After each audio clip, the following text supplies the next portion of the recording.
Good afternoon, ladies and gentlemen of the internet. This is Dub with the Treasure Store. Okay, so before the break, we left off at just showing you the fabric. And now I've gone and done the second part of this. Remember, I was saying go ahead and start with one side. So what I did was I had to start somewhere. I started on this long end with my air compressor staple gun. And see how you can see how the staples are from here to here, like quite a bit of space. And that was just to get me started. So I could pull it and stretch it tight on this side, and then I went ahead with much tighter staples. And then I went ahead to those are the lengths, so I went to the or the widths. This is the length side at the bottom here. And they also have tight stitching. So the last thing that I have to do is the top.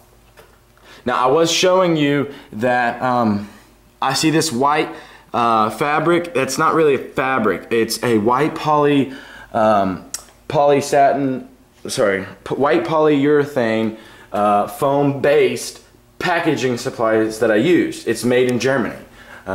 So that gives it a little bit of slide and comfort, especially for when we go to tabletop wargaming for the models. And I'm just folding it over like so, and having a stretcher bar tool to stretch this extremely tight when I go back and lift it on the air compressor staple gun.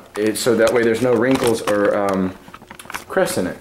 Second, what I'm going to do for you guys before we go back to the break and I finish this part and I move on to the third part, I'm going to cut these at 45-degree angles to kind of, like, because I can't do dovetails, but where these two sides go flush against each other, and this will create a border so the cards don't fall off.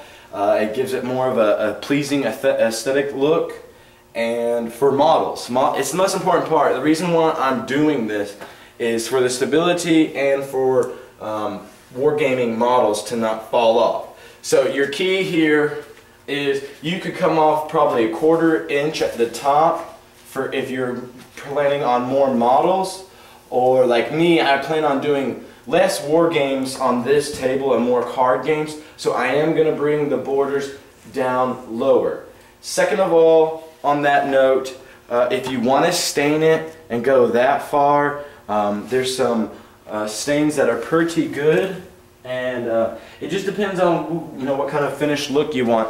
I'm not going to stain it because I don't have the time today. I'm just kind of throwing this together, and that is the second part of today's show. When we come back from the third show, I'm going to be showing you the 45-degree angle cuts and then putting those on this board. And underneath it, I'm going to put a stretcher bar type deal to strengthen the frame. And after that, we'll be ready to game. So follow us after the break, and see you later.